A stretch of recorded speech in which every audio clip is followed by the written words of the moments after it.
Muy bien, estamos en la tercera y última parte de Jesús Yahvé. Y he estado revisando algunas otras fuentes, páginas web y comentarios. Sinceramente sorprendido de la poca cobertura que se da al tema que nos toca tratar hoy. Es el tema de Jesús es el creador. Y he encontrado algunas páginas web que sí lo están mencionando, y esas páginas web lo presentan un poco dentro del misterio de la Trinidad. Ahora, cuando revisamos conscientemente el texto, encontramos bastante información dentro de la Escritura de que Jesús es el creador. Y esa información la vamos a compartir aquí. Este bosquejo ya está listo. Si ha bajado versiones anteriores, por favor, vuélvalo a bajar, incluso el audio. Es un solo audio para las tres partes y un solo PDF para las tres partes. Son 30 páginas, 145 veces se menciona el nombre de Jesús, 118 veces se menciona el nombre de Yahvé, 145 pasajes de la Escritura apoyan todas las afirmaciones que se hacen. Y es un buen material para una discusión que se podría tener, no sé, con testigos de Jehová o mormones o con cualquier grupo no trinitario, porque ayuda muchísimo a entender cómo obra Dios. Y permítame darlo como modo de resumen. Dios siempre obra Padre, Hijo y Espíritu Santo. No tenemos nunca una persona de la divinidad, una persona de la Trinidad descansando, ausente o inactiva. Es un solo Dios y ese Dios hace todo. Y Dios se ha manifestado en tres personas, siendo el Padre el que expresa la voluntad de Dios eterna, siendo el Hijo el que obra las acciones de Dios en el mundo, es el nexo, el contacto entre Dios y los hombres, y el Espíritu Santo que revela el conocimiento de Dios, la sabiduría, por supuesto la Escritura, y habla al corazón de los creyentes y de los fieles. Entonces, cualquier momento, cualquier acción, cualquier mención de Dios que tengamos en la Escritura, siempre considere que es Dios, el único, el indivisible, el que no cambia, el que hace todo. Entonces, algunos a veces se preocupan y dicen, bueno, si Jesús es esto y Jesús es lo otro, entonces, ¿qué pasa con el Padre? O me preguntan, ¿podemos orarle al Padre o tenemos que orarle a Jesús? ¿Podemos orarle al Espíritu Santo? Recuerde, Dios es uno solo, que se ha manifestado en tres personas, pero si usted le habla al Hijo, al Espíritu Santo, al Padre, le está hablando siempre a Dios. Este tema ha sido para mí un desafío a lo largo de mi trabajo como profesor en el seminario, enseñando teología, porque normalmente la teología que viene en capítulos, uno habla del capítulo primero, la Biblia como la fuente de la revelación, el capítulo segundo, Dios Padre, y en las teologías sistemáticas en Dios Padre van a encontrar creador. Y yo la verdad no lo comprendo. No estoy seguro dónde, en qué se basa alguna tradición antigua de la Iglesia que ha estado, por cierto, equivocada muy desde el principio, del siglo II, del siglo III, atribuyéndole al Padre la labor de creador. Entonces, era complicado en el seminario, en el artículo de Dios Padre, no hablar del creador, porque todos los libros así lo hacían, y más bien cuando uno llegaba al punto de la cristología, empezar la cristología en Génesis. Entonces ha sido un debate muy antiguo, lo que me ha permitido acumular una gran cantidad de notas en la Biblia, mostrando la labor creadora del Hijo. Entonces, ¿usted ha oído hablar del credo apostólico? Seguramente que sí, muy recitado, digamos, en la religión católica.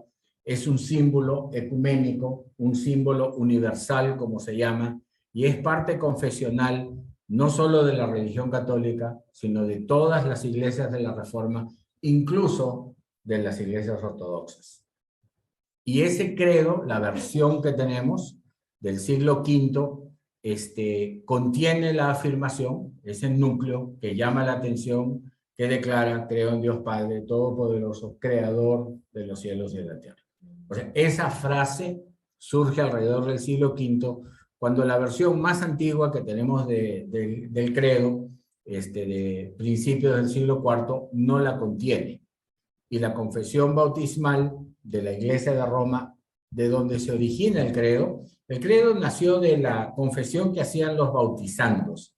Candidatos a bautismo en la Iglesia cristiana, nunca se les compartía la confesión trinitaria, era como un secreto, y cuando uno ya se iba a bautizar, iba a formar parte del grupo de los creyentes, de los discípulos, recién entonces se le enseñaba el credo, que era una especie de doctrina semi-secreta que solamente los bautizados, los miembros de la iglesia, sabían. Y esa antigua confesión de la Iglesia de Roma, que la tenemos a partir de los escritos de Tertuliano a mediados del siglo II, no incluye de ninguna manera la mención de Padre como creador. Entonces, he tratado de encontrar cuándo, exactamente quién agregó esta frase, pero no he podido encontrar esa información. Solo podemos decir que la versión del credo que conocemos es de las Galias, siglo V, en latín. La versión que les he dicho es en griego, que no lo contiene. La versión en latín sí la contiene.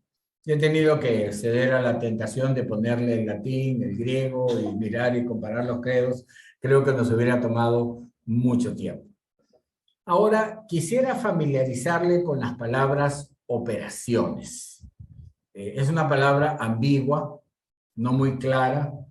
Acciones, obras, actos, que se utiliza mucho en la teología para referirse a lo que las personas de la divinidad hacen. Si usted, por ejemplo, quisiera, no sé, prepararse un café, tendría que usar sus manos, poner a hervir agua, y tendría que con una cucharita echar el café o la esencia. O sea, nosotros cuando hablamos de hacer, estamos hablando de acciones que tenemos que de alguna manera involucrar alguna función del cuerpo, incluso pensar. Usted puede decidir pensar en algo y efectivamente tiene que tomar una acción y ponerse a pensar. No sabemos cómo es en Dios. O sea, en Dios no hay yo quisiera y yo voy a hacer y yo hago, sino Dios es eterno. Todas sus acciones son eternas y todo lo que Dios quiere lo hace, y lo que lo hace en el momento que lo quiere. No hay dubitación, no hay tiempo de meditación o tiempo de tomar la decisión. Por eso usamos la palabra operación, un poco para distinguir las acciones de Dios de las acciones que hacemos nosotros o cualquier otra criatura, los animales, las cosas en este mundo. Entonces, en las operaciones de Dios, la voluntad de hacer algo siempre se le adscribe, se le atribuye al Padre. La sabiduría de cómo se hace se le atribuye al Espíritu Santo, y la acción específica se le atribuye al Hijo. Esa es la definición básica. Pero no es que el Padre decide y le manda un memo al Espíritu Santo y le dice: explícale a Jesús cómo quiero que se haga, sino es un solo Dios. Y esa acción que Dios hace, decidir, saber cómo y hacerlo, es siempre trina. Pero nosotros, los seres humanos, no vemos al Padre. Los creyentes sabemos del Espíritu Santo y Él puede trabajar en nuestros corazones. Tenemos comunión con el Espíritu Santo, pero a quien sí vemos es al Hijo. O sea, las acciones del Hijo son visibles. Israel tuvo al Hijo manifestándose, como hemos visto en la parte de la semana pasada, todo el tiempo de manera visible. Estaba en columna de humo, de fuego, era el agua de la roca, era el que hablaba con Yahvé en la tienda del tabernáculo, el que se manifestaba en la gloria, el que mandaba las codornices, el maná, las serpientes ardientes y abría la tierra para los rebeldes. Siempre estaba visible. Entonces, la comunión con Dios, como hemos visto la semana pasada, siempre debe ser a través del Hijo. Entonces, las acciones de Dios, visibles, comprobables en este mundo, son del Hijo. Y quiero que vea que con respecto a Jesús es el creador, que es una acción visible, es una labor que se ha hecho. Usted puede ver el mundo creado, puede mirar los astros, el esplendoroso cielo, la belleza de la tierra. Es algo que sabemos no ha sido fabricado por el ser humano, ¿no? Ha sido hecho por Dios, creado por Dios. Bueno, lo sabemos con toda claridad en el principio. Entonces, quiero que vea el apóstol Juan con la naturalidad, con la obvia tranquilidad de decirlo, que afirma en el versículo 3 y más adelante en el versículo 10, que es Jesús el que hizo todas las cosas. Juan 1:3, hablando de Logos, que está delante de Dios, dice, todas las cosas fueron hechas por medio de él. Y quiero que note, la expresión es bastante buena y está en el griego. O sea, el canal con el que Dios obra en el mundo, el medio es el Señor Jesús. Él es el camino al Padre, la puerta, el lugar de comunión con Dios, el que nos revela al Padre. Y en el versículo 10 aclara, y no hay ningún debate que podamos objetar, en el mundo estaba, el Padre nunca ha estado en el mundo, el Padre gobierna desde la eternidad, con soberanía, su tarea no es visible, no es de comunión directa con los seres humanos, sino de comunión a través de la persona de Jesús. Entonces sabemos que habla de Jesús y dice, en el mundo estaba y el mundo fue hecho por medio de él. Y aquí viene ese error de confirmación. Error de confirmación se llama cuando uno cree que sabe algo, y si escucha una información que contradice lo que cree que sabe, simplemente la ignora. No le presta atención. Y ese error de confirmación, que es muy conocido en áreas profesionales, especialmente pilotos de avión, terminan derribando el avión porque tienen la impresión de que esto es lo que está pasando y no ven en los instrumentos la realidad. Los cristianos también. No sé cuántas veces ha leído usted Juan 1:10 y nunca ha prestado atención que el mundo fue hecho por Jesús. Y si usted dice, creo en Dios Padre Todopoderoso, creador de los cielos y de la tierra, y pone Juan 1:10 abajo y dice, en el mundo estaba y el mundo fue hecho por él, tendría que saltar una alarma y decir, un momentito, acá tenemos una confusión. Exactamente quién ha hecho la obra de la creación. Y esa respuesta es claramente Jesús. Ya les he dado un poquito toda la revelación bíblica. ¿Por qué? Porque Jesús es Dios obrando. Por eso se llama el verbo, la acción, el obrar de Dios. Y estas palabras de Juan, y me van a disculpar aquí, les voy a mostrar un poquito de griego y la versión griega del Antiguo Testamento, en realidad están sumamente asociadas, bueno, no es una buena formulación, están muy asociadas con Génesis 1:1. Cuando usted lee Génesis 1:1, va a leer, en el principio creó Dios los cielos y la tierra. La versión griega de ese versículo 1 en hebreo está en la Septuaginta y dice literalmente la traducción usando las palabras, se los leo en griego, me disculpan, enargé epoiesen joteos. Enargé, en el principio, quiero que vea, acá tenemos la versión griega y acá tenemos la versión del Nuevo Testamento, y aunque no reconozca muy bien las letras del griego, se puede dar cuenta que enargé en el principio y enargé en el principio en el Evangelio de Juan y en la versión de la Septuaginta, la versión griega del Antiguo Testamento, son idénticos. Y en el versículo 3 va a decir, todas las cosas por medio de él fueron hechas y llegaron a existir, egéneto. O sea, él es el que hace existir las cosas. Y en la Septuaginta vamos a encontrar el verbo epoiesen, hizo. Entonces, en el principio, Dios hizo. En el principio, el Logos hizo. ¿Quién es Dios creador? El Logos. Y eso para el apóstol Juan era tan evidente que empieza su evangelio prácticamente citando Génesis.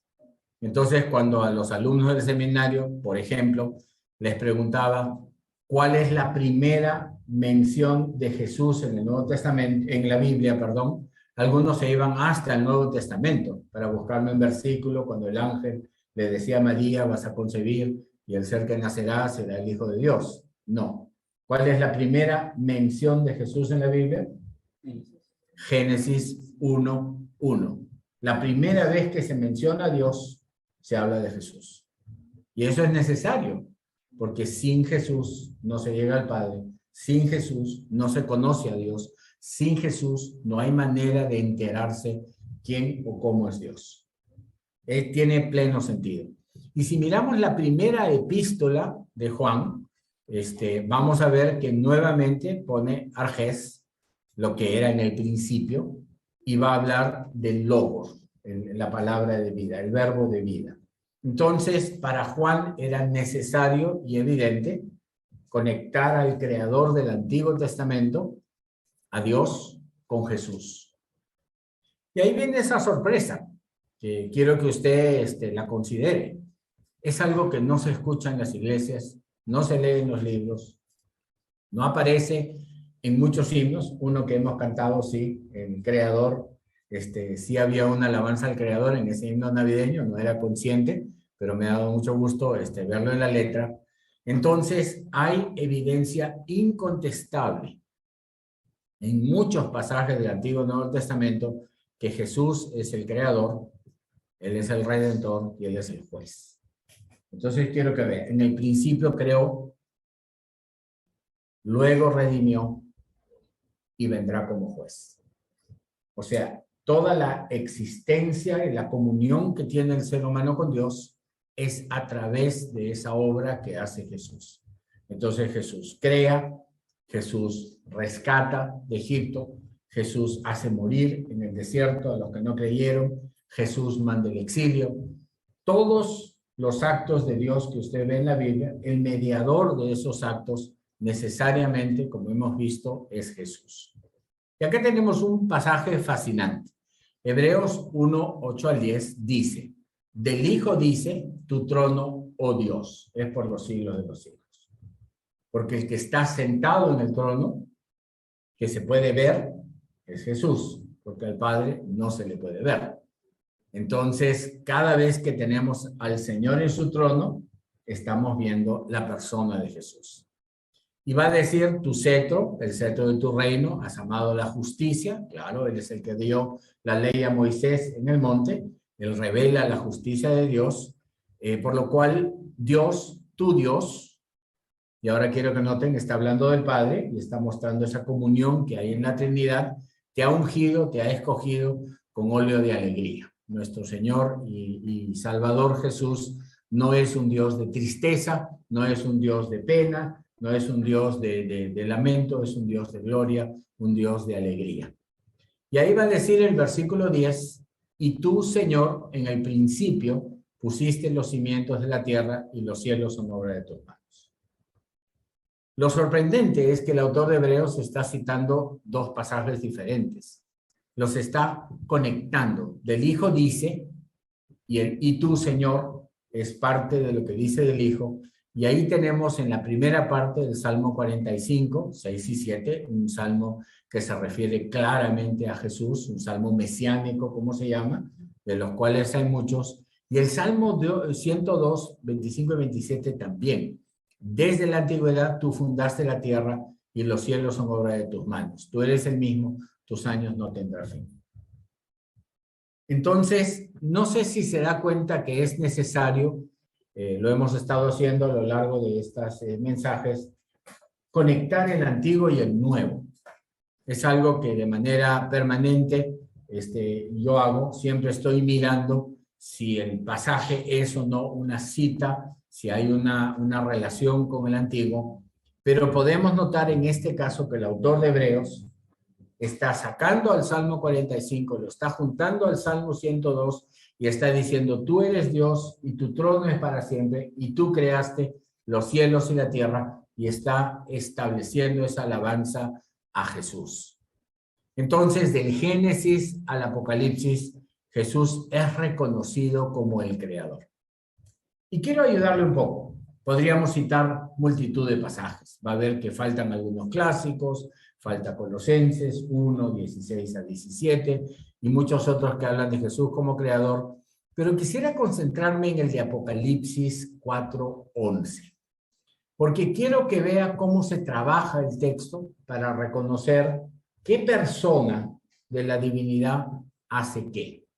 Entonces dice Apocalipsis 4:11, imagínense que usted no tiene contexto, solo tiene este versículo, dice: digno eres, Señor y Dios nuestro, de recibir la gloria, el honor y el poder, porque tú creaste todas las cosas y por tu voluntad existen y fueron creadas.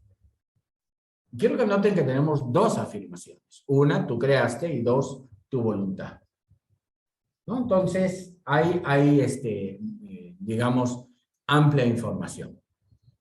Si uno lee de recibir gloria, honor y poder, inmediatamente su mente va a recordar, por ejemplo, digno de recibir gloria, honra y poder. Es una alabanza, la hemos visto en la primera epístola de Pedro, normalmente dada a Jesús, pero gloria, honor y poder es tan digno para el Padre como para el Espíritu Santo. Entonces, ¿cómo resolvemos la pregunta, ¿quién es el que creó todas las cosas? Y para eso tenemos que ir al contexto. Y si vamos al contexto, y permítame buscarlo aquí a la izquierda, vamos a mirar los versículos 2 y 3. Y vamos a tratar de reconocer en estos dos versículos algún atributo, alguna operación que es propia del Padre o del Hijo o del Espíritu Santo. Y dice Juan, el escritor, cuando le dice sube acá, al instante estaba yo en el Espíritu y vi un trono colocado en el cielo y a uno sentado en el trono, y su aspecto era semejante a jaspe, sardio, y alrededor del trono había un arco iris como la esmeralda. ¿Le llama la atención algo? Juan está viendo al que está sentado en el trono y lo puede describir. Y si se le puede ver, no es el Padre, es el Hijo. Inmediatamente tomamos la lección de la semana pasada y sabemos, Dios visible es el Hijo. Él manifiesta al Padre. Entonces podemos reconocer que Juan no solo lo vio, lo pudo describir con cierta gloria. Y luego, si miramos el versículo 8, en el mismo contexto del versículo 11 que estamos queriendo ver, dice: y los 4 seres vivientes, cada uno de ellos con 6 alas, estaban llenos de ojos alrededor y por dentro, y de noche y día y noche no cesaban de decir: santo, santo, santo es el Señor Dios Todopoderoso, el que era, el que es y el que ha de venir. Y bueno, cuando escuchamos santo, santo, santo, bueno, por lo menos en mi mente inmediatamente me voy a Isaías 6, la gloria de Isaías viendo al Señor sentado en el trono, donde se estremecen los umbrales del templo. Pero aquí nos da un detalle más. Dice, el que es y el que ha de venir. Y el que vino es el Señor. Y el que viene en gloria otra vez es el Señor. El Padre no viene. O sea, no existe una revelación visible del Padre donde Él viene a la tierra. Él no necesita venir. Dios es omnipresente, Él está en todas partes. O sea, no se imagine, uy, pobrecito el Padre, está castigado, no puede venir a la tierra. Absolutamente no. Dios es omnipresente. Pero la presencia visible de Dios viniendo al mundo es el Hijo. Entonces el versículo 8 nos dice, este santo, santo, santo, Dios Todopoderoso, Yahvé, Dios Todopoderoso, que es una cita del Antiguo Testamento, es el Hijo que ha venido y va a volver a venir. Inclusive si pasamos por la alabanza de los ángeles en 9 y 10 y a través de esa alabanza llegamos nuevamente al 11, entonces vemos que todo este pasaje está dirigido en alabanza al Hijo, que está sentado en el trono, que es santo, santo, santo, que es el que era y que va a venir, y es el creador de todas las cosas, digno de tomar gloria, honor y poder. Entonces, aunque el versículo 4:11 de repente no nos da toda la información que necesitáramos, los demás versículos nos la dan. Pero ya tenemos una operación, un atributo más de la persona de Jesús. Él es el creador. Entonces, cuando usted ve en cualquier parte de la Biblia, Antiguo o Nuevo Testamento, creó los cielos, creó la tierra, su mano lo hizo, extendió los cielos, etcétera, sabemos que ese es un atributo del Hijo. Y cuando usted tiene su estudio, digamos, trinitario en la Biblia, va a haber atributos distintivos del Padre, como vimos la semana pasada, atributos distintivos del Hijo y atributos distintivos del Espíritu Santo. Y no debe llamarle la atención que el Hijo sea el que más atributos de este tipo tiene, porque Él es la revelación de Dios. Él es el buen pastor. O sea, en Jesús conocemos y tenemos comunión con Dios. Y en el Antiguo Testamento es en Yahvé.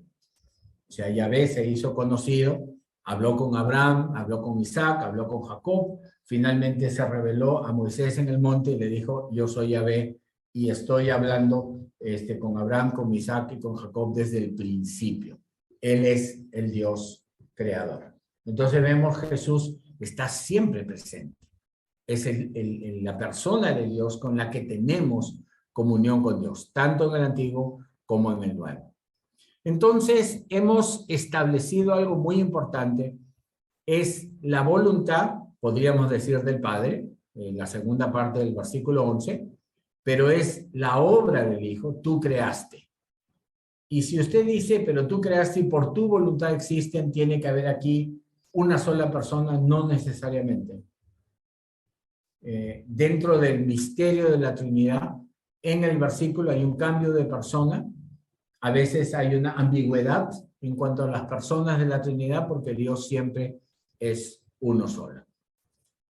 Una vez que sabemos esto, leemos Apocalipsis 16, que no nos da tanta información, y dice, y juró por el que vive por los siglos de los siglos, quien creó el cielo, la tierra y todo lo que en ella hay, y el mar y todo lo que hay en el mar. Y uno inmediatamente dice, bueno, ¿quién es ese quien que creó? Y ya sabemos, un atributo, una operación del Hijo, ser creador. Entonces, necesariamente Apocalipsis 16 está hablando de la obra del Hijo.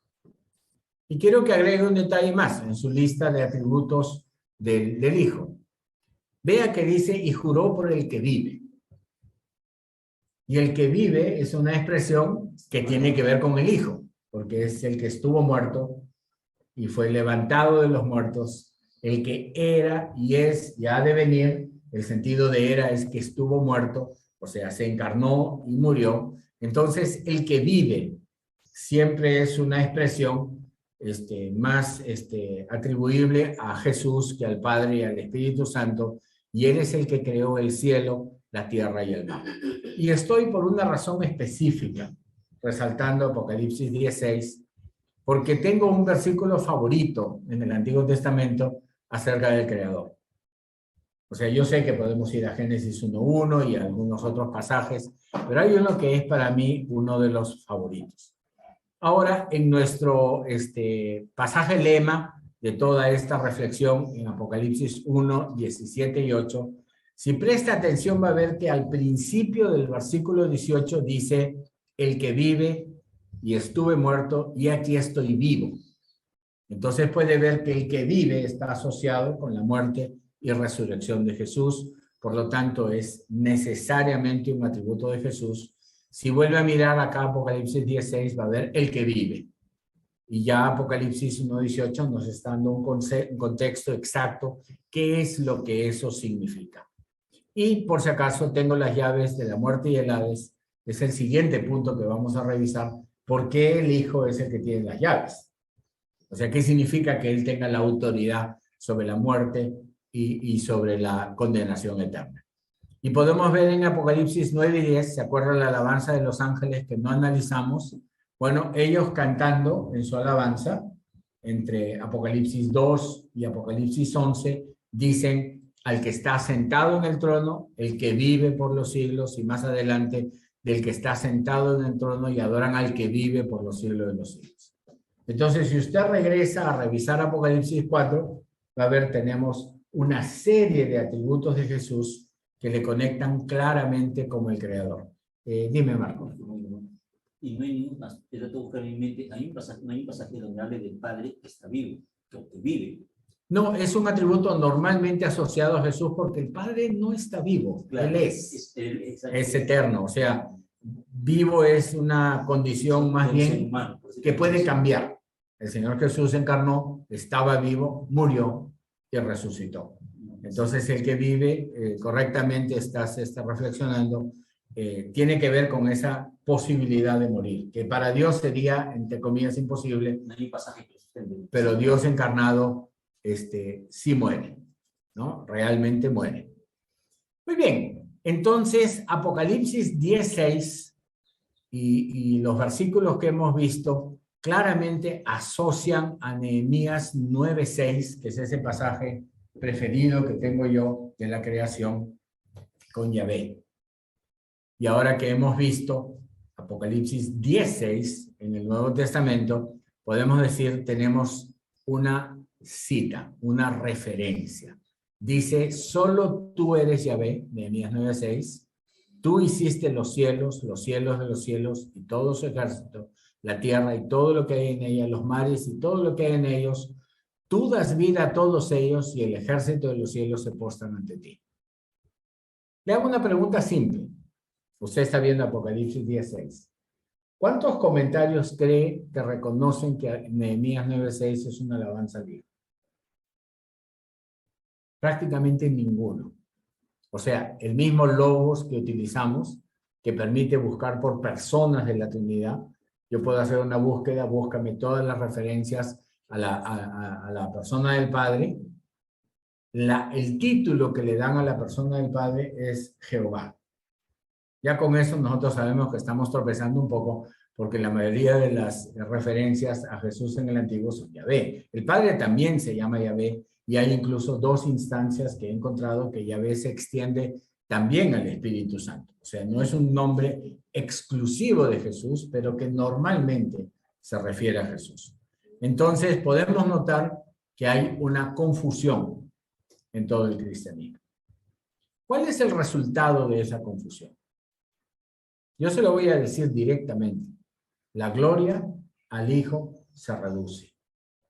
Se esconde su nombre, se le niega sus obras, se hace el Hijo una especie de Dios inferior, el Padre es superior, Él es el Creador, Él es el juez, Él es todo, y el Hijo, bueno, pasó por aquí y debe estar por allá.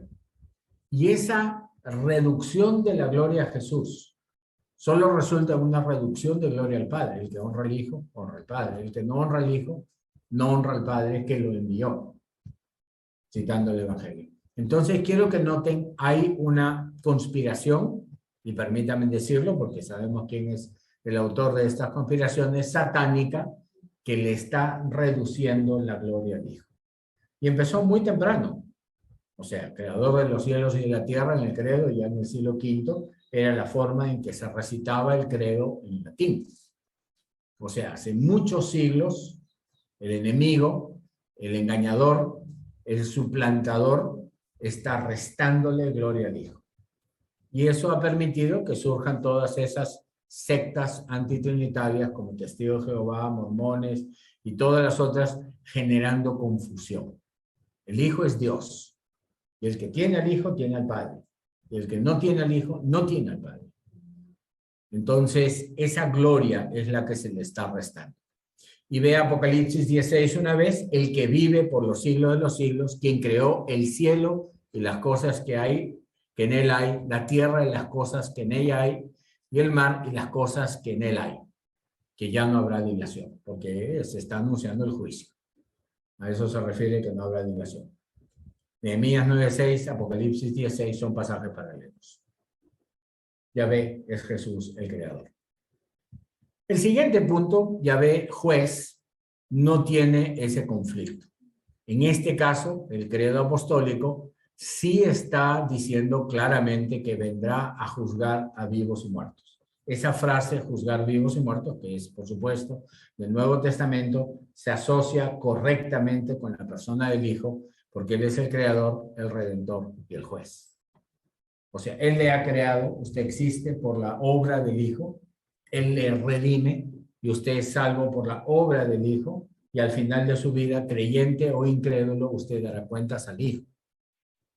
Recuerde que no es posible darle cuentas al Padre porque el Padre no se le puede dar. La manera de tener comunión con Dios es por medio del Hijo. No sé si se va dando cuenta cómo la Biblia es una sola y hay una sola forma de tener comunión con Dios. Y a mí me hierve la sangre cuando escucho decir el Antiguo Testamento, el tiempo del Padre, ya pasó. El Nuevo Testamento, el tiempo del Hijo, ya pasó. Ahora estamos en el tiempo del Espíritu Santo. Yo digo, Dios no es secuencial. Las personas de Dios son manifestaciones eternas del único Dios. Y lo podemos escuchar en cualquier prédica este domingo, en cualquier iglesia. Porque la ignorancia de los pastores, cuando hablan de estos temas, lamentablemente es grande. Y yo quisiera que usted reconozca, tenemos una sola manera de llegar al Padre, y es por el Hijo. Muy bien, mirando el credo apostólico, y he sacado una versión del 2016 de Wikipedia. Ya saben que cuando quiero una opinión popular, busco Wikipedia, que es editado por la gente, y lo primero que me da tristeza, y permítame mostrárselo, le he hecho, claro, algunas correcciones, es así, lo he copiado así como está de Wikipedia. Lo que está tachado, eso lo he cambiado. Pero quiero que vea, creo en Dios Padre Todopoderoso. Y que es un atributo que habla de la gloria y el poder de Dios, lo ponen en minúscula. Y cuando hablan de la Virgen María, el atributo virgen, porque era virgen cuando concibió a Jesús, lo ponen en mayúscula. O sea, son conscientes que un atributo exalta a la persona. Y en Dios todos los atributos son esencia de Dios. O sea, Dios no es la suma de sus atributos, sino cada atributo es Dios. Él no es un todopoderoso, Él es el todopoderoso. Y podemos hablar de Dios, el eterno, el todopoderoso, el omnisciente, el creador, el salvador, siempre como si fueran nombres o títulos de Dios.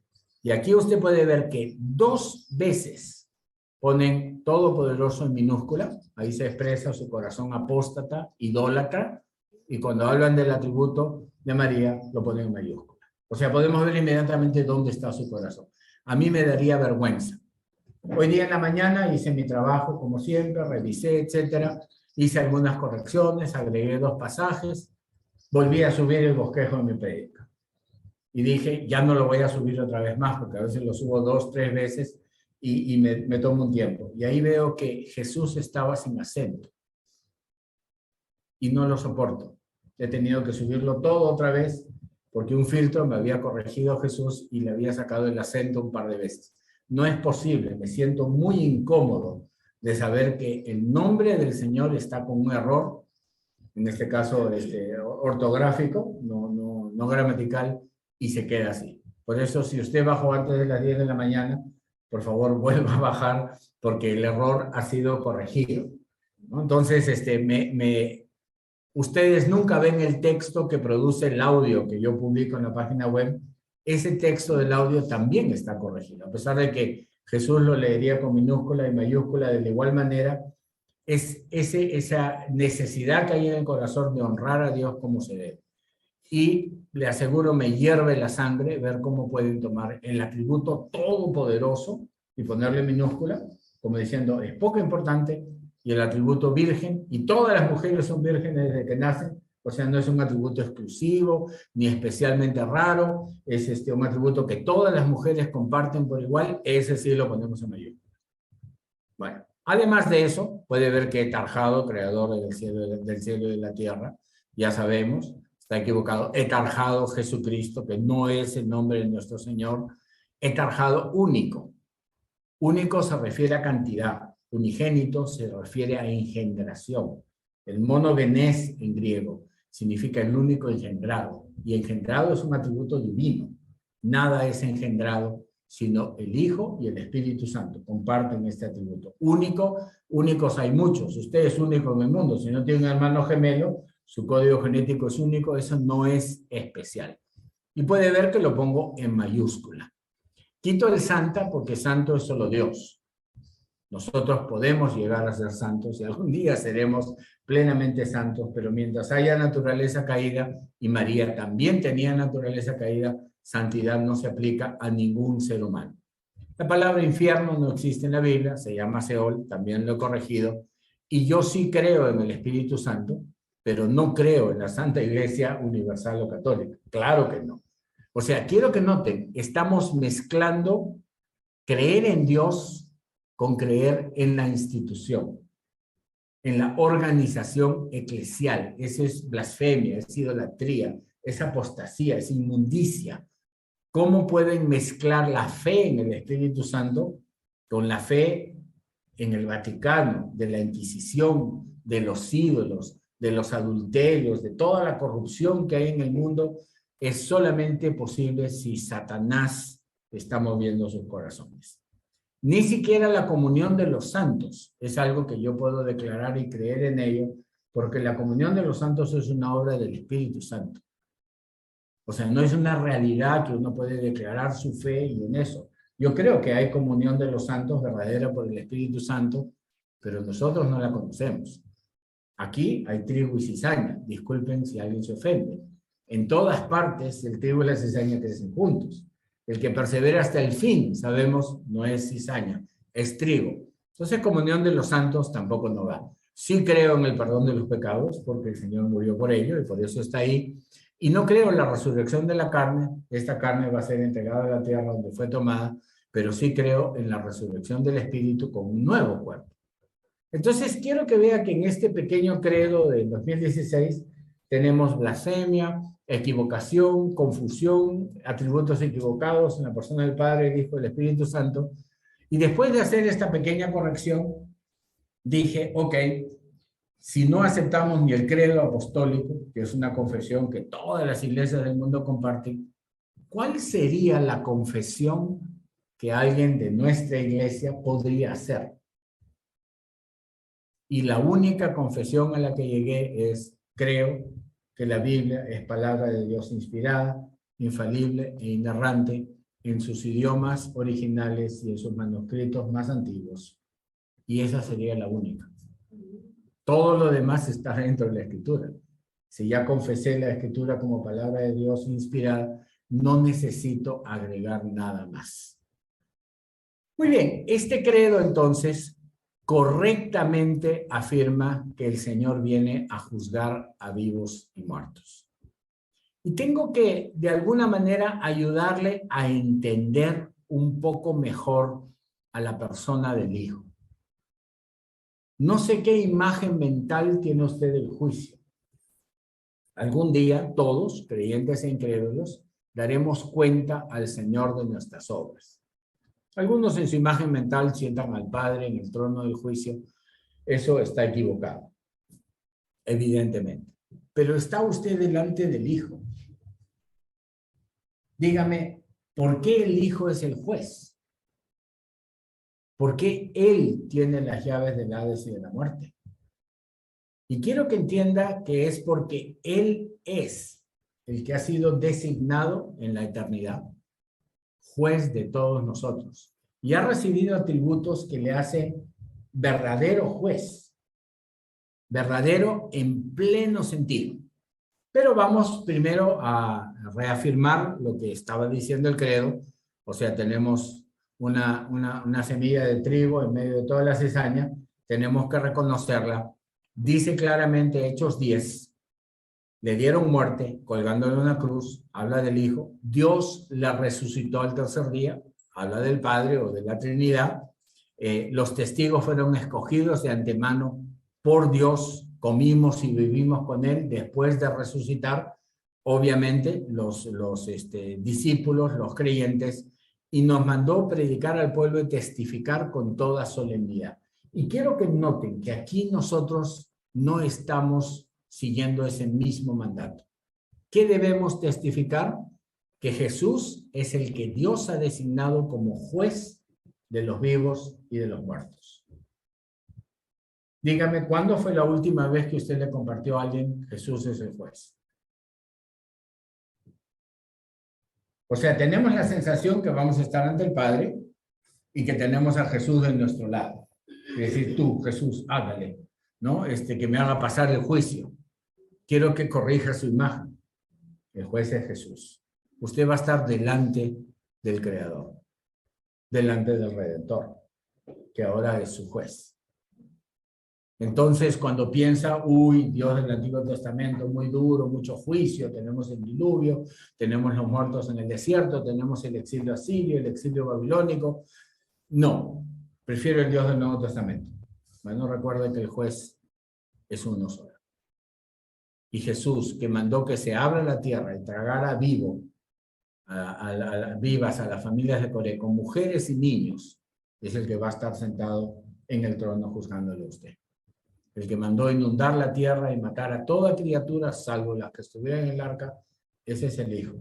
El que expulsó a Adán y Eva del jardín, ese es el Hijo. El que mandó a Babilonia a arrasar la tierra de Israel por su idolatría, ese es el Hijo. Ese es el juez al que usted le va a dar cuentas. Y hay varios atributos más que vamos a ver que son los que necesariamente hacen de Jesús el juez. Vemos en el versículo 43 uno de estos.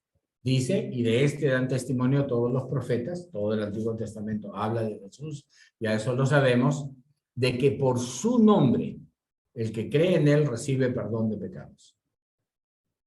¿Quién es el que perdona? El juez. En la vida real, ¿quién perdona? El juez. Si usted ha cometido algún delito y lo llevan a la corte y está el juez delante, él puede decir, bueno, primera vez y etcétera, te voy a perdonar esta vez, porque es el juez. Entonces, al mismo tiempo que es justo y muy severo, él es el que entregó su vida por el pecado. ¿Quién va a tener excusa? Va a decir, pero yo nunca tuve una oportunidad. A mí nunca nada. ¿Cómo vamos a poder decirle a aquel que entregó su vida por el pecado de todos nosotros? No se me dio una chance. Entonces, que la salvación sea por medio de Jesús lo hace exactamente más apropiado como juez que cualquier otro. Y dice Hechos 17:31, Pablo hablando en el Areópago, él ha establecido un día en el cual juzgará al mundo con justicia. Y acá tenemos un atributo más que usted tiene que considerar.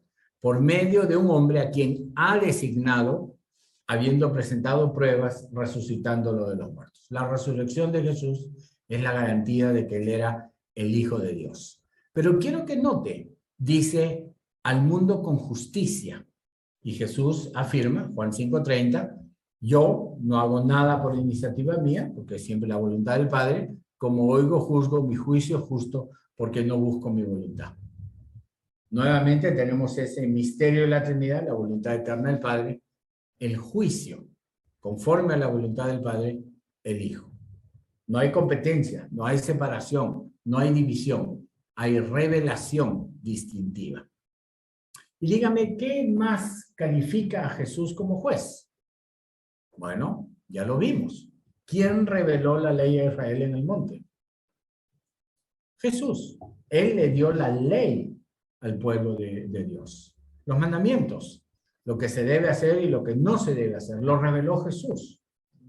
Y dígame una cosa, cuando él nació, ¿quién cumplió la ley a la perfección?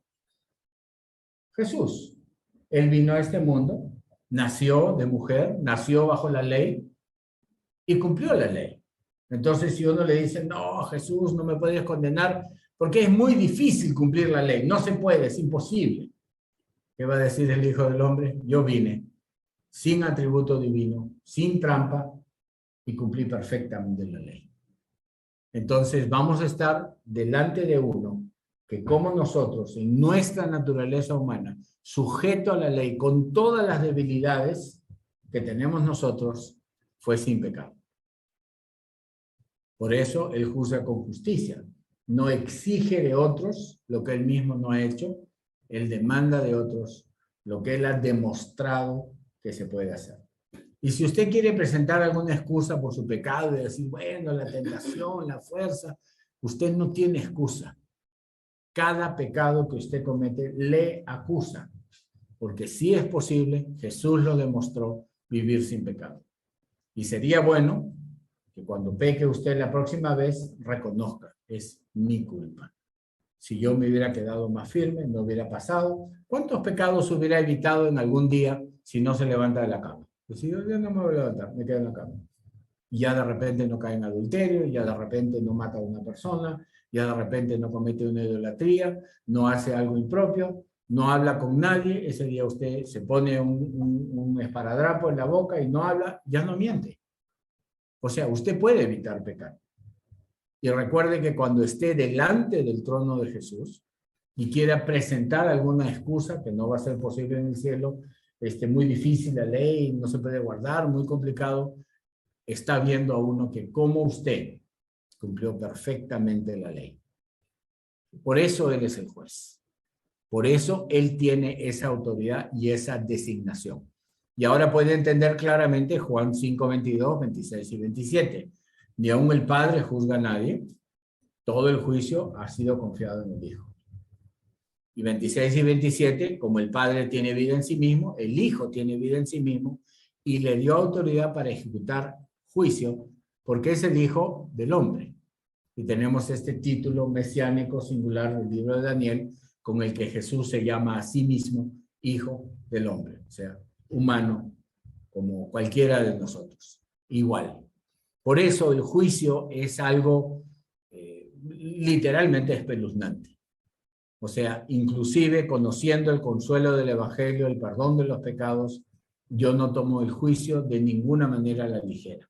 Y digo, no pasa nada, estoy aquí con la sangre de Jesús, todo tranquilo, porque el Señor ve el corazón, lee los pensamientos, Él nos conoce por dentro y por fuera, y en el juicio no se trata de labia o de saber meter letra o de algún juego de palabras. El juicio va a ser donde yo voy a dar testimonio sin el pecado dañándome la mente como ahora, de qué cosas hice y por qué las hice. O sea, por nuestra palabra, Mateo 12:36, vamos a ser juzgados. Entonces Jesús vino a cumplir, no a abolir la ley. La ley no ha sido anulada, ha sido cumplida por Jesús. Y si usted cree en Jesús, entonces ese cumplimiento el Señor Jesús se lo transfiere, lo justifica, significa eso. Entonces, Hebreos nos explica y dice, convenía que tuviéramos tal sumo sacerdote, mediador entre Dios y los hombres, santo, inocente, inmaculado, apartado de pecadores, exaltado más allá del cielo, no necesita ofrecer sacrificios por sus propios pecados, porque no tuvo pecado, y por eso, de una vez y para siempre, se ofreció a sí mismo por nuestro pecado. Entonces, reconozcan los atributos de Jesús exactamente lo que ha sido real en su vida. Y en todo esto se sorprenden, dice Pedro, que no corráis con ellos en el desenfreno y la disolución del mundo, pero ellos darán cuenta a aquel que está preparado para juzgar a los vivos y a los muertos. Ahora imagínense uno de estos modernos haciendo tonterías, blasfemando de Dios, hablando maldiciones, dedicándose a los placeres de la carne, amando el precio, buscando solo las cosas del mundo. Algún día estará de pie delante del Señor. Y les puedo decir que es una cosa temible. Entonces, no se confunda, cuando Jesús vino la primera vez en humildad, encarnado de la Virgen, Él vino a cumplir la ley y a dar su vida por los pecadores. Juan 3:17, Dios no envió al mundo a su Hijo al mundo para juzgar el mundo, sino para que fuera salvo por él. Entonces, hay dos momentos en la vida de Jesús. Su primera venida para salvar al mundo, su segunda venida para juzgar al mundo. Si usted no conoce a Jesús como su Salvador, lo va a conocer como su juez. Y tenemos varios pasajes que muestran exactamente. Jesús dice, yo no lo juzgo, no vine a juzgar al mundo, sino a salvar al mundo. Mientras el Señor Jesús estaba en humildad, encarnado, sin haber ascendido en gloria al cielo, teníamos delante de nosotros al siervo de Dios, sujeto a la ley, viviendo en santidad para entregar su vida en sacrificio. Pero la próxima vez, cuando venga, vendrá en gloria. Y cuando venga en gloria, usted lo tendrá como su juez. En el día en que, según mi evangelio, dice Pablo, Dios juzgará los secretos de los hombres mediante Cristo Jesús. Presta atención a la palabra secretos. Nosotros podemos tener buen maquillaje delante de todos, huele a santidad, ¿no? Pero el Señor conoce lo que hay dentro del corazón, conoce los secretos. Y dice, no juzguéis antes de tiempo, esperad hasta que el Señor venga. Y entonces cada uno recibirá su alabanza de parte de Dios, ¿no? Él va a manifestar lo que hay en el corazón.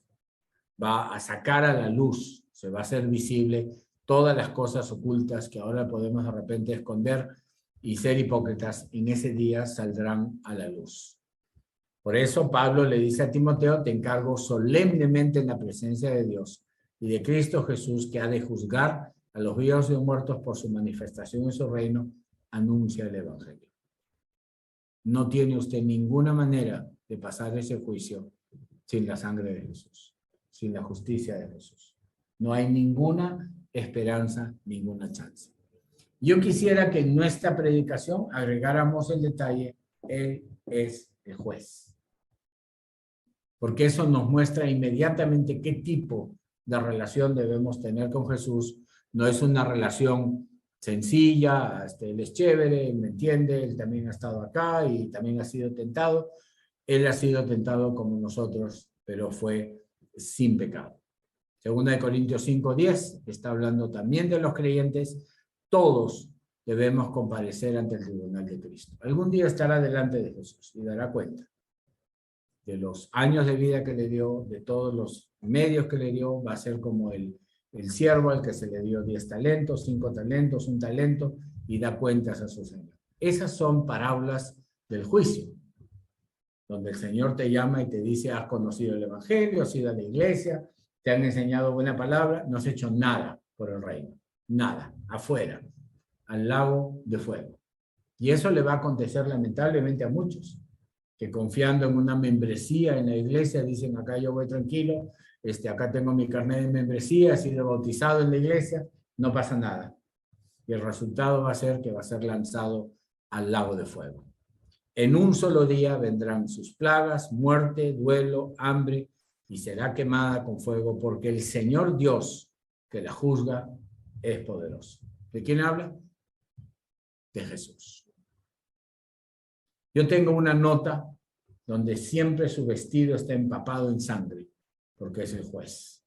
Y cuando uno piensa en Jesús, en el bebito en el pesebre, en el Señor muerto colgando en una cruz, no entiende que Él es el juez severo, que ha cumplido la ley, que ha dado la ley y viene a pedirnos cuenta de todo lo que hemos hecho. Y no hay nada que le exonere si es una mentirita blanca, no existen mentiras de colores, todas las mentiras son falsedades, no se confíe, no confíe en sus obras, necesita buscar el perdón con la sangre de Jesús. Hebreos 10, 30-31, el Señor dice, y ahora quiero que le ponga el nombre a Dios en este pasaje, mía es la venganza, yo pagaré, y otra vez el Señor juzgará a su pueblo. Horrenda cosa es caer en las manos del Dios vivo. ¿De quién habla? De Jesús. Es una realidad que los cristianos ignoran. Están completamente confundidos. Nuestro Señor es justo, es santo, es misericordioso, es perdonador, pero nunca deja pasar el pecado. Muy bien, si no se ha arrepentido todavía, yo le animo que tome una decisión pronto, dedique su vida al Señor. Si ya conoce a Jesús como su Señor y Salvador, pero está metido en el mundo y las cosas de Dios son periféricas en su vida, que cambie su manera de vivir, porque el juicio que viene es terrible. Apocalipsis 19 habla de Jesús y dice, el fiel y verdadero y con justicia justa, está vestido de un manto empapado en sangre y su nombre es el Verbo de Dios. De su boca sale una espada afilada para herir con ella las naciones y las regirá con vara de hierro. Él pisa el lagar del vino, del furor, de la ira del Dios Todopoderoso. Él pisa el lagar. Entonces está usted advertido. Jesús es el juez. Y permítame hacerle un pequeño resumen. Entonces, Él es el creador, Él es el redentor, Él es Dios visible, Él es vino al mundo, Él es el único camino, Él es el yo soy, Yahvé, el primero y el último, y Él también es el juez. Si usted tiene todos esos atributos claros, va a darse cuenta que toda la Escritura habla de Él. Y mientras más lee usted de Él, más conoce de Dios, más sabe del Padre.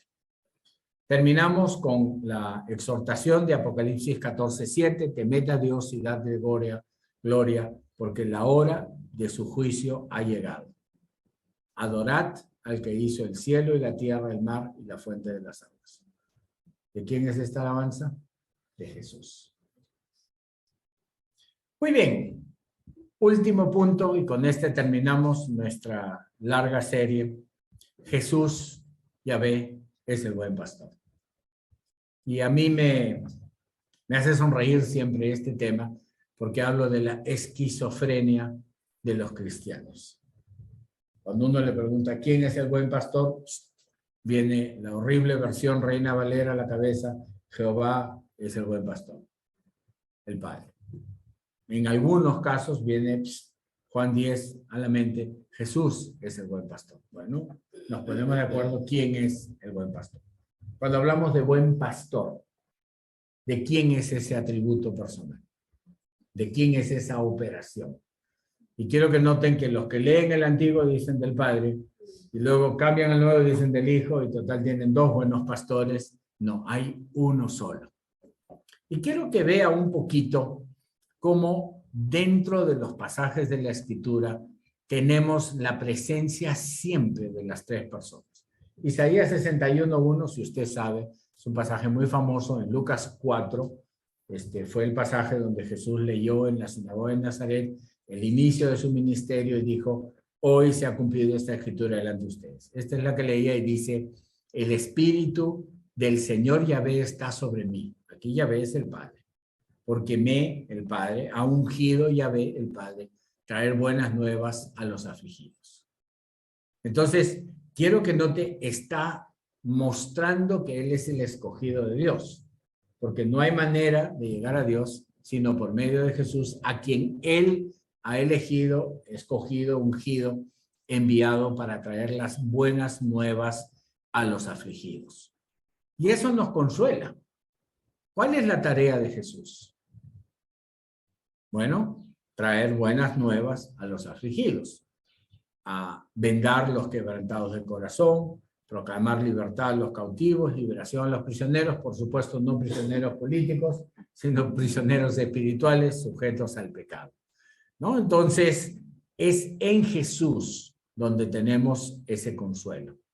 Y si nosotros no nos acercamos a ese consuelo por medio de Jesús, nunca llegamos a Él. Una de mis hermanas, lo recordaré siempre, tenía un póster, un afiche pegado en la puerta, en el lado interior de su dormitorio, que decía, y era una inmensa bola, como si fuera el planeta, una persona chiquitita parada en la superficie, y decía: Dios sabe que existo, eso me basta.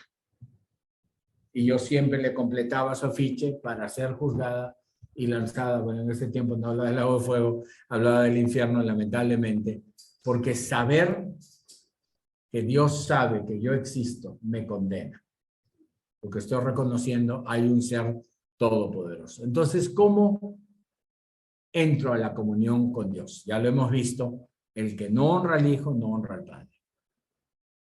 Acabamos de leer el credo de 2016. No honra al Hijo, tampoco honra al Padre, honra a la Virgen María. O sea, está ahí su idolatría.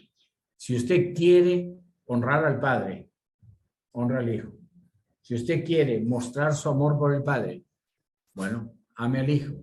Si usted quiere que el Padre escuche sus palabras, ore en el nombre de Jesús. Nadie viene al Padre sino por Jesús. Qué tan terriblemente equivocados están los testigos de Jehová. Están en un camino que solo va directo al lago de fuego, en su confusión y en su engaño. Y quisiera echarles la culpa a ellos, pero no puedo, cristianos por siglos han confundido la tarea del Padre, la tarea del Hijo y la tarea del Espíritu Santo, como hemos visto en esta serie. O sea, quisiera decir solo ellos son los ignorantes. Lamentablemente no. Todos hemos estado en esa ignorancia. Y Juan 5:23, el que me odia, odia también a mi Padre. Entonces yo le pido que recuerde Juan 5:23 y Juan 15:23, para que le haga entender a cualquier persona con la que hable por qué Jesús es absolutamente necesario. Y entonces puede ir al famoso Juan 14:6 que todos conocemos: nadie viene al Padre sino por Jesús. Entonces, si usted saca a Jesús de su declaración de fe, no tiene nada. Tiene simplemente odio a Dios. Y si usted pone a Jesús al centro y lo exalta, entonces tiene todo. Porque honrando a Jesús, honra al Padre. ¿Por qué? Porque el Padre y yo somos uno. Y ahora le agrego uno más. Me encantan a mí esas pequeñas coincidencias. Primera de Juan 2:23, o sea, 5:23, 15:23, pero este es en la primera epístola 2:23, 3 veces el versículo 23, que como sabrán es un número primo, dice: todo aquel que niega al Hijo tampoco tiene al Padre, y el que confiesa al Hijo también tiene al Padre. Tiene usted aquí 4 o 5 versículos simplemente espectaculares, que le muestran exactamente cómo se adora y se cree en Dios, ¿no? Fáciles de recordar, los puede sacar de su mente, abrir en su Biblia y decir: lee acá, es Jesús donde tienes que poner tu fe. Entonces, creer en Dios no es suficiente. ¿Sabe? Todos los demonios creen en Dios. Todos. Y creer en Dios simplemente los hace temblar. Entonces, si usted conoce a alguien y dice: bueno, yo sí creo en Dios, lo único que está haciendo es firmando su sentencia de muerte eterna. Porque estoy reconociendo que hay un Dios y no lo estoy buscando como Dios manda que se le busque, a través del Hijo. Entonces sería mejor decir: no creo en nada. Estaría mejor que decir: yo creo que hay un Dios, tiene que haber, y negar la manera de llegar a ese Dios. Santiago 2:19 es un pasaje que nos debe hacer temblar a nosotros también. Ahora, ¿cómo es este Dios? Bueno, lo acabamos de ver como juez y eso no nos ha tranquilizado mucho, pero lo podemos ver como el buen pastor, porque el primero vino a rescatar y salvar, y luego vendrá a juzgar y condenar. En ese orden. Si fuera al revés, estaríamos perdidos. Entonces, cuando lee usted en el Salmo 23, Yahvé es mi pastor, nada me faltará. El título pastor aparece en muchos pasajes en el Antiguo y Nuevo Testamento, siempre se refieren a Jesús. Él es el que cuida a las ovejas. Hace descansar en verdes pastos, junto a aguas de reposo. Y yo siempre tengo una imagen en mi cabeza y digo: Señor, necesito esos verdes pastos, donde uno reposa al lado de un riachuelo de agua limpia, donde el Señor nos cuida, restaura el alma, ¿no? Y eso también implica el perdón de pecados y guía por senderos de justicia. Ese es el Espíritu Santo en el creyente que le hace andar en el camino de Dios. Y todo por amor de su nombre. ¿Cuál nombre? Yahvé, Jesús. Recuerde, Padre es un atributo. Funciona como nombre, pero sigue siendo un atributo. Así como Hijo es un atributo, funciona, por supuesto, como nombre, pero es un atributo. Y si uno dice: bueno, pero nombre de Dios. Yahvé, Jesús. Uno revelado en el Antiguo, otro revelado en el Nuevo. Y ese es el nombre por el cual Dios debe ser llamado. Y Juan 10, quiero que noten, si Jesús no fuera Yahvé, sería una absoluta blasfemia lo que estaría diciendo aquí: yo soy el buen pastor. Y recuerden que está diciendo yo soy, que es de por sí un título divino: yo soy el buen pastor. Y él justifica y dice: ¿por qué? Porque yo doy mi vida por las ovejas. Entonces el verde prado, el agua fresca, la restauración del alma, el sendero de justicia que vemos en el Salmo 23 es la muerte de Jesús por los creyentes. Y a mí lo he hecho en varios estudios bíblicos, en realidad un poco para divertirme, les he preguntado quién es el buen pastor, ¿no? Y normalmente caen de frente al Salmo 23, es más conocido que Juan 10:11, y dicen, bueno, ya ve. Entonces yo leo Juan 10:11. ¿Y acá quién es el buen pastor? Bueno, ¿cuántos buenos pastores hay? Y ahí uno ve inmediatamente la esquizofrenia, la lucha mental ahora que respondemos. No eran conscientes de esa contradicción. Y quiero que vea cómo la palabra, y acá le doy el Salmo 80 y 1 de Pedro 2:25, reconoce que hay un solo pastor. Dice el Salmo 80, presta oído, oh pastor de Israel. Tú que guías a José como un rebaño, tú que estás sentado más alto que los querubines resplandece. Sentado en el trono ya nosotros sabemos, ya entendimos, es visible, es un atributo, pero aquí podemos ver, él es el pastor de Israel. Y José es como una representación de Israel, porque es el que salvó al pueblo de Israel cuando ingresaron a Egipto, el que proveyó alimento para su padre y sus hermanos. Y 1 Pedro 2:25 dice, vosotros andabais descarriados como ovejas, pero ahora habéis vuelto al pastor y guardián de vuestras almas. Ese es Jesús. Entonces, si es horroroso caer en las manos de Dios vivo, y ese juez severo es Jesús, recuerde, él también es el buen pastor. Por eso todo el que niega al buen pastor y luego está delante del trono del Señor para ser juzgado por el buen pastor, por el que dio su vida por las ovejas, no va a tener oportunidad de justificar nada sobre sí mismo en el juicio que tiene delante de Dios.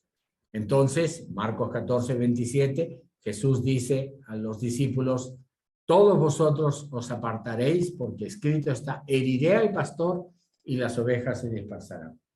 Y no sé si usted sabe que está citando a Zacarías. En Zacarías 13:7 dice, despierta espada contra mi pastor, habla el padre, contra el hombre compañero mío, habla el hijo, Judas lo traicionó, que era su discípulo, Yahvé de los ejércitos. Por si acaso, Yahvé de los ejércitos siempre es un título de Jesús.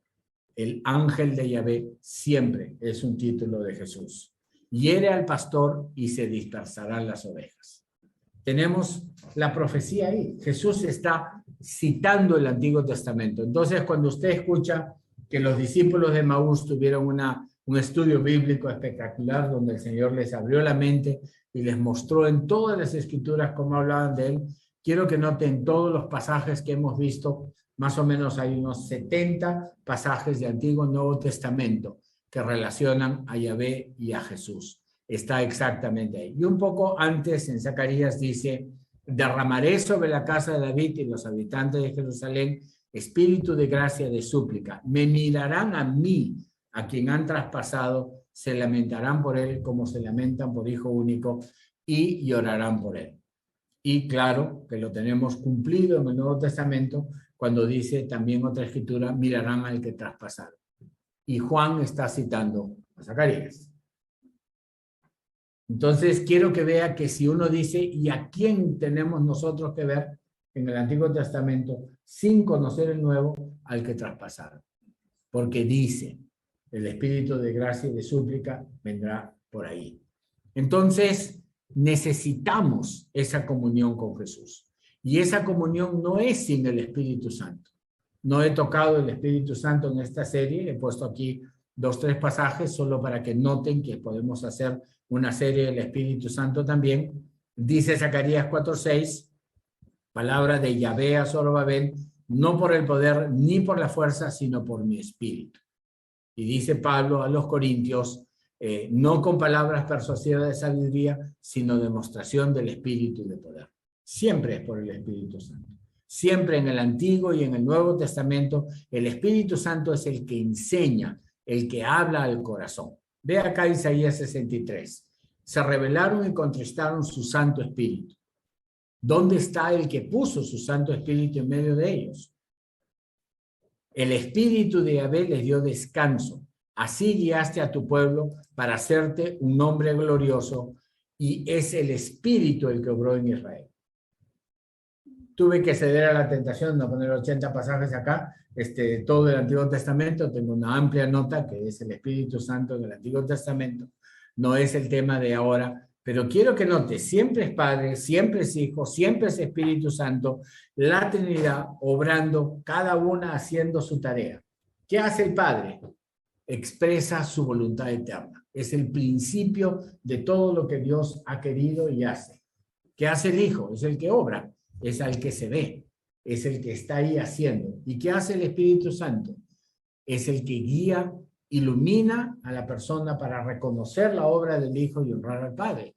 Él está en nuestro corazón, se está revelando en la palabra. El Espíritu Santo nos permite entender qué es lo que Dios hace. Y tenemos de esa manera un Dios trino que nos permite entender todas las cosas. Quiero dejarlo al final con un pensamiento. Hemos hablado mucho de Jesús. ¿Qué imagen tiene de Jesús? Él es mi buen pastor, queridos hermanos. Él es mi buen pastor. Y acá he tenido que corregir un poquito a la Reina Valera, siempre poniendo un poquito de su ideología en la traducción, cuando aparezca el príncipe de los pastores. Quiero que noten, hay muchos pastores y hay uno que es su príncipe. No, no hay pastores. Dice, cuando aparezca el pastor supremo, punto. No hay otros. Es el único. Él es el pastor. A usted lo ayudan, lo pastorean los ancianos de la iglesia, los hermanos en la fe, pero hay un solo pastor.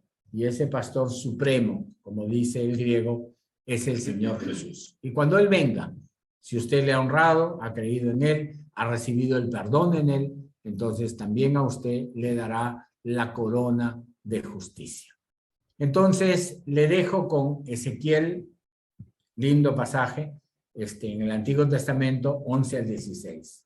Dice, yo mismo buscaré mis ovejas y velaré por ellas. Yo velaré por mis ovejas y las libraré. Las apacentaré en los montes de Israel, las apacentaré en buenos pastos, las haré reposar. Yo apacentaré mis ovejas, las llevaré a reposar, declara el Señor Yahvé. Buscaré a la perdida, haré volver a la descarriada, vendaré a la perniquebrada, fortaleceré a la enferma, pero destruiré la engordada y la fuerte. Las apacentaré con justicia. Y quiero que note, usted lee esto e inmediatamente la imagen de Jesús está delante de sus ojos. Es el mismo Señor, el mismo pastor, el mismo guardián de nuestras almas que vemos.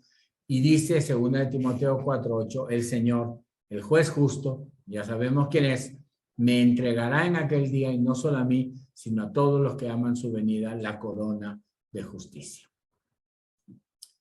Muy bien, con esto concluimos nuestra serie Jesús Yahvé. Nuestra iglesia, la Buena Semilla, quiere anunciar la palabra de Dios, sin seguir tradiciones, costumbres, libros, ideas que son populares, que todos las repiten sin haberlas revisado. Esta es la segunda parte que hacemos en estos mensajes especiales. Hablamos del rapto, en también una secuencia bastante extensa, y todavía nos faltan otros más que vamos a hablar más adelante. Entonces yo le pido, baje el material, vuelva a revisarlo. Es amplio, es extenso, hemos visto montones de atributos y yo me siento muy contento siempre que el Señor me permite hablar de Jesús. O sea, no tenemos ningún otro tema importante que tratar. Si no hablamos de Jesús, no estamos hablando de nada.